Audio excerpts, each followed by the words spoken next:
सुखो बुद्धानमुपादो सुखा सदधम्मदेसना सुखा संगस्स सामग्री समगान तपो सुखो. म्हणजेच सुखद बुद्धांचा जन्म, सुखकर सदधम्म उपदेश, सुखकर संघ एकता, सुखद समूह तपस्या. तथागत सिद्धार्थ भगवान गौतम बुद्ध, डॉक्टर बाबासाहेब आंबेडकर यांच्या प्रतिमांना त्रिवार अभिवादन करून आजच्या ग्रंथपठनाला सुरुवात करूयात. एकाग्र चित्तेने ग्रंथपठन ग्रहण करावे. आज आपण पाहणार आहोत विशाखेची दानशूरता. विशाखा ही श्रावस्तीची धनिक महिला होती. तिला बरीच मुले व नातवंडे होती. जेव्हा तथागत श्रावस्तीत राहत होते तेव्हा त्यांच्या निवासस्थानी विशाखा गेली आणि तिने त्यांना भोजनाचे आमंत्रण दिले. त्यांनी ते स्वीकारले. त्या रात्री आणि दुसऱ्या दिवशी सकाळीही सारखा पाऊस पडला.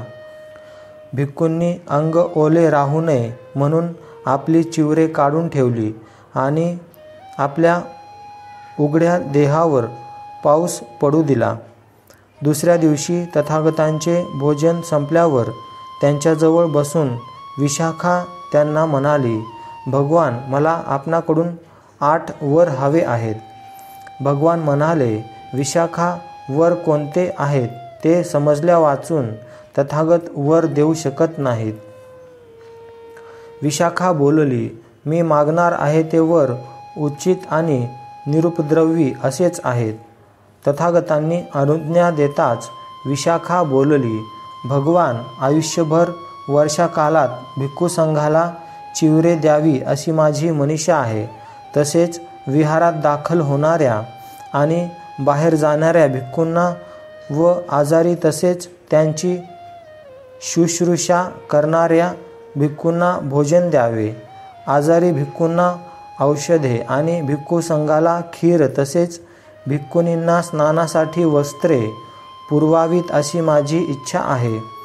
तथागत म्हणाले, पण विशाखा, तथागतांकडून हे अष्टवर मागण्यात तुला काय हेतू आहे?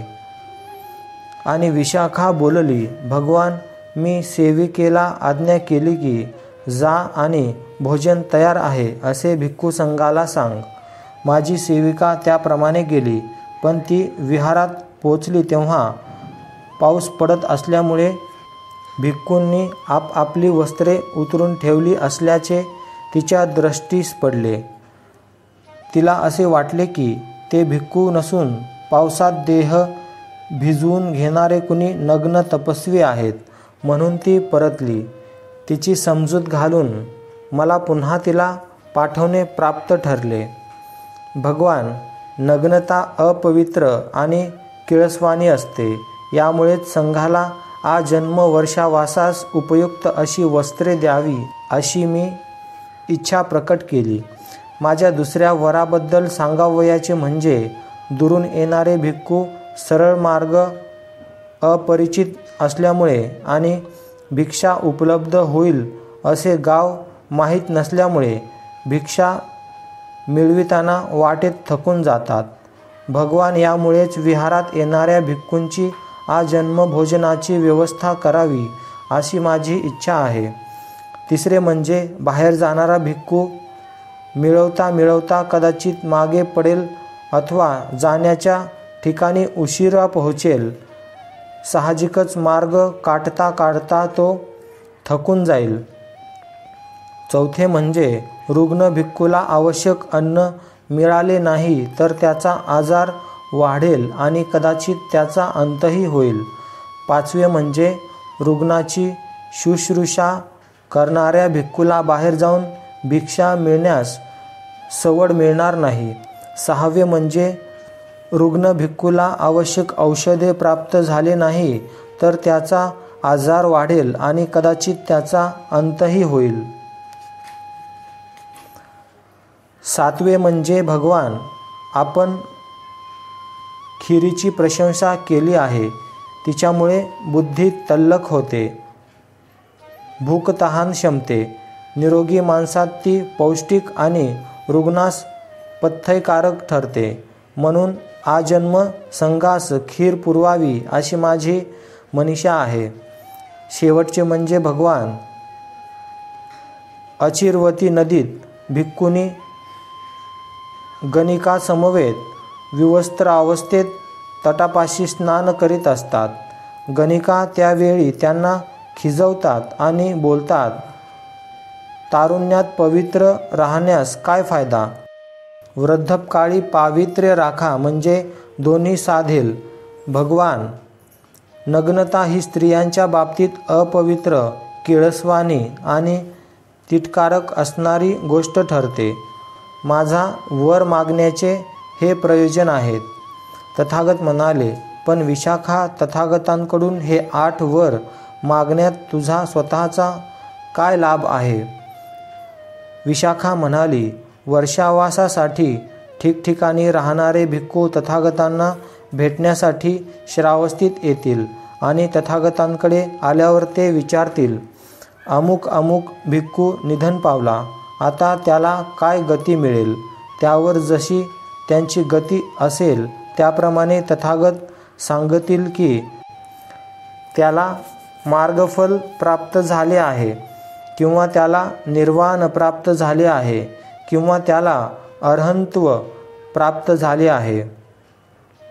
आणि मग मी त्यांच्यापाशी जाऊन त्यांना विचारीन की प्रस्तुत भिक्खू श्रावस्तीत कधी पूर्वी होता काय, आणि होकार मिळाला तर मला जाणवेल की नक्की वर्षावासासाठी त्याला चिवर प्राप्त झाली असतील, किंवा बाहेर जाणाऱ्या अथवा आत येणाऱ्या त्या भिक्खूला भोजन मिळाले असेल, किंवा त्या रुग्णाईतला किंवा त्याची शुश्रूषा करणाऱ्याला अन्न मिळाले असेल, किंवा त्याला आजारपणात औषध आणि खीर सतत मिळाली असेल. आणि मग माझ्या मनात प्रसन्नता वाटेल आणि प्रसन्नतेमुळे आनंद प्राप्त होईल आणि आनंदामुळे सर्व देहाला शांती प्राप्त होईल.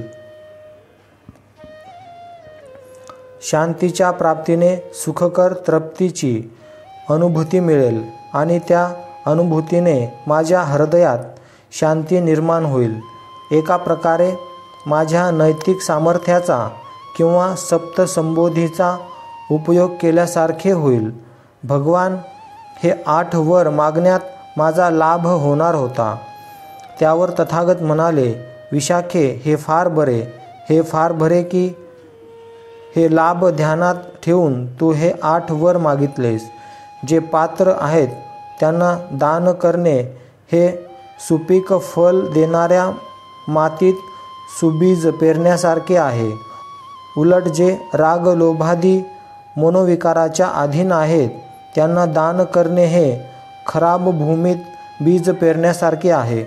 दानाचा स्वीकार करण्याचे मनोविकार गुणविकासास कुंठित करून टाकतात. त्यानंतर तथागतांनी पुढील शब्दात विशाखेचे आभार मानले. शीलसंपन्न उपासिका, श्रद्धायुक्त मनाने आणि निस्वार्थी वृत्तीने जे काही दान देईल ते दान दिव्य, दुःखनाशक आणि सुखकारक ठरेल. अपवित्रता आणि कलंक यापासून मुक्त असलेल्या मार्गाने जीवन कंठित असताना सुखी जीवन तिला प्राप्त होईल. विशाखेने पूर्वाराम विहार संघास दान दिला आणि उपासिकांमध्ये व्यवस्थापिका होण्याचा बहुमान तिला लाभला. अशा प्रकारे आज आपण पाहिले विशाखेचे दान.